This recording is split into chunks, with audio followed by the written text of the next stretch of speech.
नमस्कार, आप देख रहे हैं DTV भारत। आपके साथ मैं हूं शर्मिला चौहान और हमारे तमाम साथी शिवानी और निभा हमारे साथ मौजूद हैं, जो कि आज दिन भर की बड़ी खबरों पर चर्चा करेंगे और उनसे आपको साझा करेंगे। सबसे पहले बात करेंगे बिहार के पूर्व मुख्यमंत्री लालू प्रसाद यादव के स्वास्थ्य के बारे में। परिवार के कौन कौन से लोग उनसे मिलने पहुंचे हैं, इसके साथ ही आज जानेंगे बिहार की राजनीति में क्या कुछ हुआ और रुपेश हत्याकांड को लेकर सरकार ने क्या नया फैसला लिया है। तो सबसे पहले हम आपको बता दें कि बिहार के पूर्व मुख्यमंत्री और आरजेडी सुप्रीमो लालू प्रसाद यादव, जो कि रिम्स के पेइंग वार्ड में भर्ती हैं, उनकी तबीयत काफ़ी बिगड़ चुकी है। उनके लीवर में पानी भर चुका है और इसके साथ ही उनका शुगर लेवल भी बढ़ चुका है।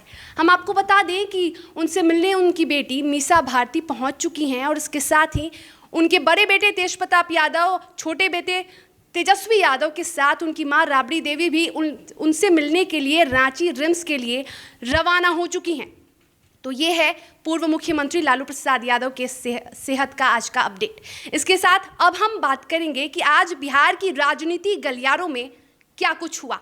अब बात करेंगे रुपेश हत्याकांड को लेकर आज सरकार ने क्या बड़ा फैसला किया है। इसके साथ हमारी सहयोगी शिवानी इस पूरे मामले पर चर्चा करेंगे। शिवानी, रुपेश हत्याकांड मामले में आज ठेकेदारों को लेकर सरकार ने एक बड़ा फैसला लिया है, क्या है वो बड़ा फैसला? जी शर्मिला, जिस तरीके से रुपेश हत्याकांड को लेकर के बीते दिन जो डीजीपी एसके सिंघल है, उन्होंने ये कहा था कि विवाद को लेकर के जो एयरपोर्ट पे जो ज़मीन, इन सभी चीज़ों को लेकर के जो विवाद होता, उन्होंने एक आशंका दरअसल जताई थी कि शायद इसी मामले को लेकर के उनकी हत्या की गई होगी।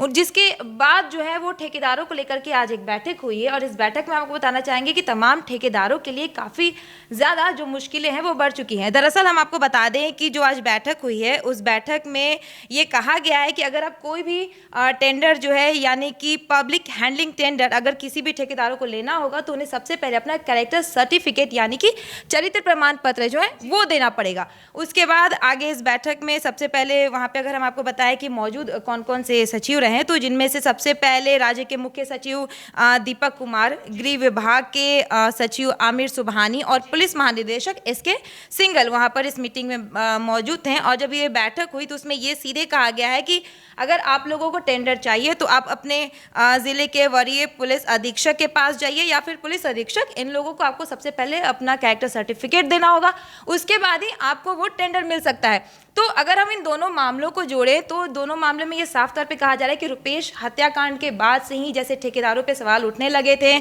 उसके बाद जो नया एंगल सामने आया था कि शायद जमीन विवाद को लेकर के ये मर्डर हुआ है। हालांकि अभी तक हम देखें तो पुलिस के हाथों में रुपेश हत्याकांड को लेकर के कोई भी ऐसे पुख्ता सबूत जो है वो शर्मिला नहीं मिले हैं, लेकिन जो शंका जताई गई उस शंका के आधार पर बिहार में ठेकेदारों को लेकर के सरकार ने ये सख्त कानून बनाया है। जी बिल्कुल। तो अभी जैसा कि हमारी सहयोगी शिवानी ने कहा कि अभी रुपेश हत्याकांड के काफ़ी दिन बीत चुके हैं। 12 जनवरी को रुपेश की हत्या हुई थी, लेकिन अभी तक पुलिस के हाथों ना तो कोई अहम सुराग मिला है और ना ही आरोपियों की पहचान हो चुकी है। लेकिन हम आपको बता दें कि आज सरकार ने एक बड़ा फैसला लिया है ठेकेदारों को लेकर कि ठेकेदारों को अपना चरित्र प्रमाण पत्र दिखाना होगा। अब हम खबरों में आगे बढ़ेंगे और बात करेंगे बिहार की राजनीति की। जी हाँ, सरकार ने एक नया फरमान जारी किया है। क्या है वो नया फरमान और क्यों इससे विपक्ष में हड़कंप मचा हुआ है, बताएंगे हमारी सहयोगी निभा। निभा, क्या सरकार ने नया फरमान जारी किया है? जी शर्मिला, मैं बता दूं कि नया फरमान जारी हुआ है कि कोई भी अगर आपत्तिजनक पोस्ट डालता है या फिर अफवाहें फैलाई जाती है या किसी भी पुलिस अधिकारी या किसी भी अधिकारी के प्रति कुछ भी अगर कमेंट होता है तो उसके ऊपर आईटी एक्ट के तहत या फिर आईपीसी की धारा के तहत कार्रवाई की जाएगी। ये बहुत बड़ा आदेश निकला है बिहार सरकार के तरफ से। और एक तरफ देखें तो आदेश निकला है सरकार के तरफ से, तो दूसरी तरफ विपक्ष का देखें तो विपक्ष में ये तेजस्वी यादव ने ये नियम तुरंत तोड़ दिया। एक तरफ निभा, यहाँ रोकना चाहूंगी कि आपने कहा विपक्ष काफी इसमें ये कर रही है, सवाल खड़े कर रही है, तो क्या तेजस्वी यादव ने इस पे कोई ट्वीट किया है या तेजस्वी यादव ने इस पे कोई बयान दिया है? जी तेजस्वी यादव ने ट्वीट किया है। मैं उसके पहले बता दूं कि जैसे बिहार सरकार ने ये नियम निकाला है, उसी तुरंत तेजस्वी यादव ने एक ट्वीट किया है और ट्वीट करके सरकार को चुनौती दिया है। वो ट्वीट क्या है मैं आपको बताती हूँ। ट्वीट में लिखा है कि 60 घोटालों के सृजनकर्ता नीतीश कुमार भ्रष्टाचार के भीष्म पितामह, दुर्दांत अपराधियों के संरक्षणकर्ता, अनैतिक और अवैध सरकार के कमजोर मुखिया हैं। साथ ही बिहार सरकार पर भी सवाल उठाए हैं। ट्वीट में कहा है, बिहार पुलिस शराब बेचती है, अपराधियों को बचाती है, निर्दोषों को फंसाती है। इसके साथ ही चुनौती देते हुए कहा है कि सीएम, मैं आपको चुनौती देता हूं, अब करो इस आदेश के तहत मुझे गिरफ्तार। उन्होंने कहा है कि मुझे गिरफ्तार करके दिखाएं। ये तेजस्वी यादव ने सरकार को चुनौती दिया। और साथ ही साथ एक और ट्वीट आरजेडी के तरफ से आया है, आरजेडी सीवान के तरफ से। वो भी क्या है मैं आप लोग को बता देती हूँ। लिखा है, सुशासन बाबू को मुखौटा उतारने का इतना खौफ है, लिखने की भी आज़ादी हम लोग से छीन रहे हैं। बिल्कुल, तो जिस तरीके से आरजेडी है और विपक्ष जो है वो सरकार की, जैसा कि हमारी सहयोगी निभा ने बताया कि सरकार जो फरमान नया जारी किया है सरकार ने, उस पे विपक्ष लगातार इसका विरोध करी है। सरकार ने ये फरमान जारी किया है कि सोशल मीडिया पे यदि भी कोई शख्स सरकार के विरोध में या सरकार के खिलाफ कोई बातें लिखता है तो उस पर कार्रवाई की जाएगी।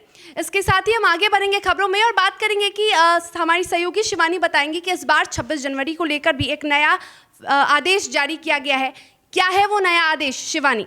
देखिए, सबसे पहले तो इस बार जो गणतंत्र दिवस होने वाला शर्मिला, उससे पहले अगर हम पिछले साल की बात करें तो 15 अगस्त के समय में भी कोरोना को लेकर के सरकार ने निर्देश दिए थे, जहां पे ये कहा गया था कि ज़िलों में जो प्रभारी मंत्री होंगे वो झंडोत्तोलन नहीं करेंगे। इसके बाद यही जो नियम है वो इस बार भी हम लोगों को 26 जनवरी यानी गणतंत्र दिवस पर देखने को मिलेगा। दरअसल एक पत्र जारी किया गया है, मैं पत्र वो पढ़कर आपको बताना चाहूँगी, जिसमें ये कहा गया है कि वैश्विक महामारी कोरोना के संक्रमण के मद्देनजर वर्ष 2020 के स्वतंत्रता दिवस के अवसर पर दिए गए निर्देश का इस बार भी अनुपालन किया जाए।